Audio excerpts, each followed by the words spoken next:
Hey everybody, welcome back to 2 Acres Evolving.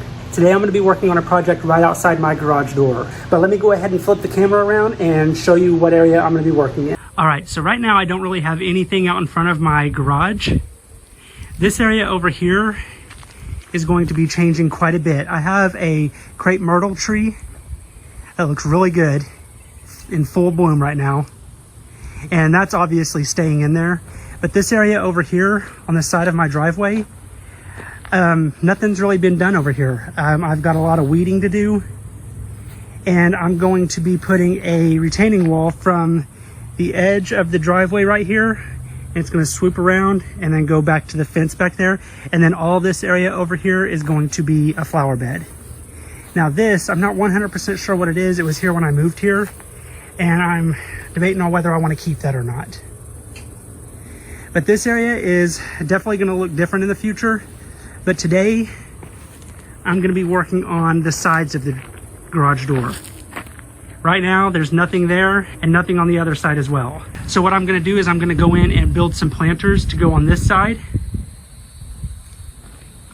of the garage door and over to this side as well. So I'm going to go ahead and get started with this.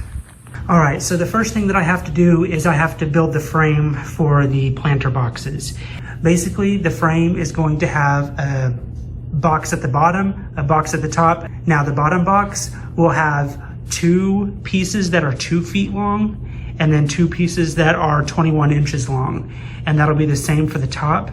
And then the legs of the frame will be 2 feet long as well. So altogether for the frame, I'm going to be using 2x4s. I'll have 8 pieces that are 2 feet long, and then I will have 4 pieces that are 21 inches long. So I'm going to go ahead and get all of my cuts done and then show you how I build the frame.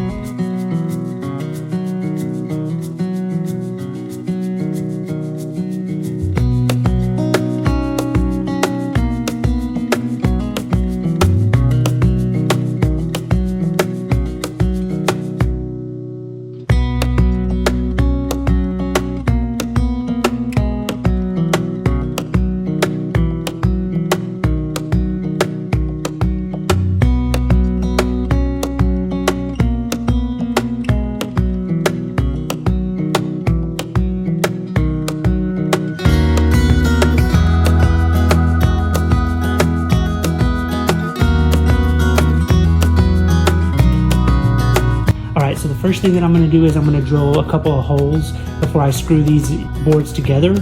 And what that'll do is that'll keep the boards from splitting when I put the screws in.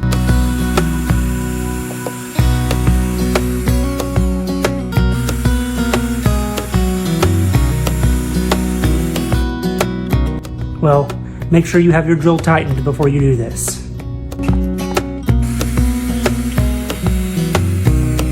And then I'm going to be using 2.5-inch decking screws to hold these together.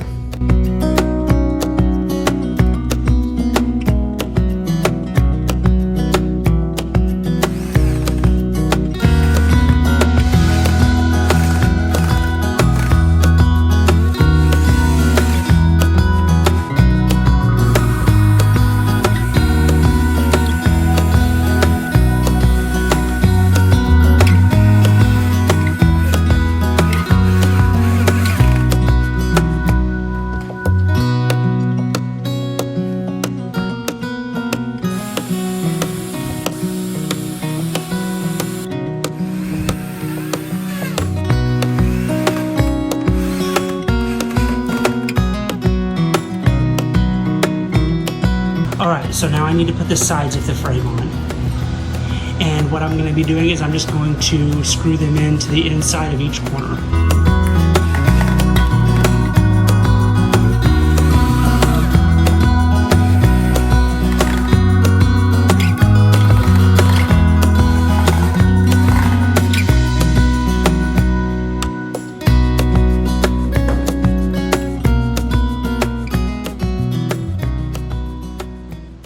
Okay, so here's the frame. It's all done. Again, I used 8 2-foot boards, 2x4s, and I used 4 21-inch 2x4s. and I'll make sure to put all these cut lists down in the description below if you're interested. So now what I have to do is I'm going to be putting cedar pickets around the outside. So let me go ahead and take you back over to the saw and I'll show you what I'm going to do with that. All right, so it's cooled off a little bit, so I decided to bring the rest of this project outside. I'm going to be wrapping the planters in these cedar pickets. These pickets are about 5.5 inches wide, and I'm going to need them to be 2 feet long, and I'm going to need about 16 of them. So I'm going to go ahead and get the cuts done on these.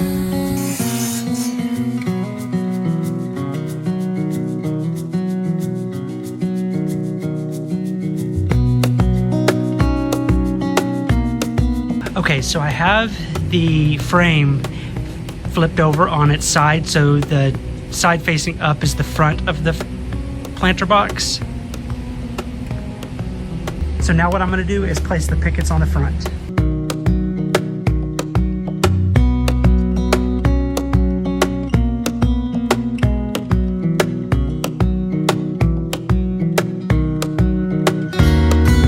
Alright, so now as you can see, 4 pieces don't quite fill it up, and obviously I can't put a 5th piece on there. So what I'm going to do is I'm going to strip a piece down to the size that I need in the middle, and instead of putting the thinner side on one of the ends and it not matching, I decided just to put the thinner side straight in the middle. So now I need to measure how wide of a centerpiece that I need.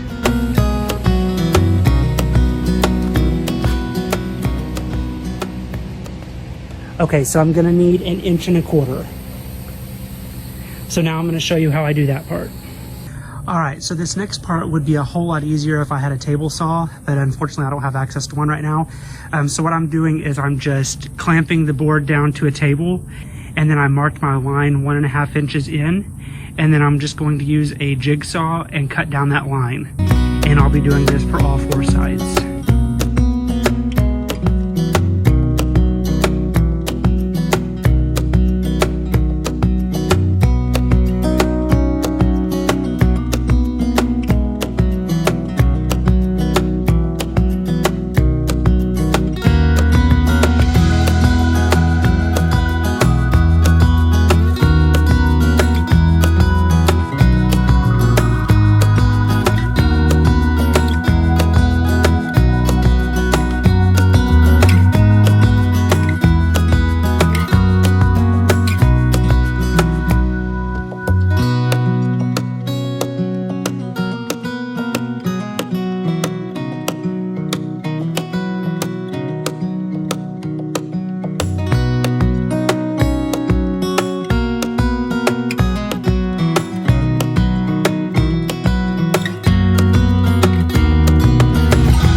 Now the next thing that I'm going to do now that I have all the sides up is I'm going to put a trim around the entire top of it.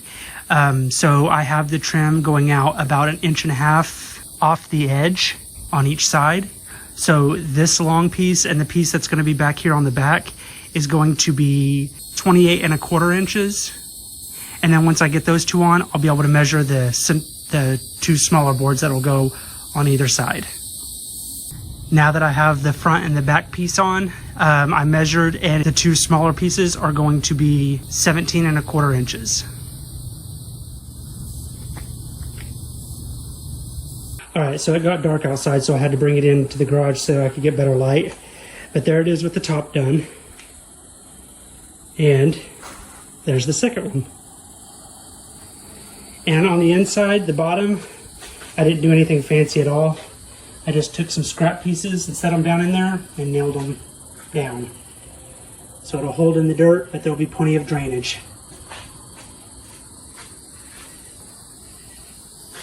So now, all I have to do is plant them up.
All right, so I got this project done, and I used 2 different types of plants in here. I was going to use 3, but I'll explain what happened with the other one, with the third one in a minute. I have a hydrangea in the back. This one's called a City Line Paris hydrangea, and I picked this one because this one doesn't get very big. This one only gets up to 3 feet tall and wide, so it'll be perfect for this planter.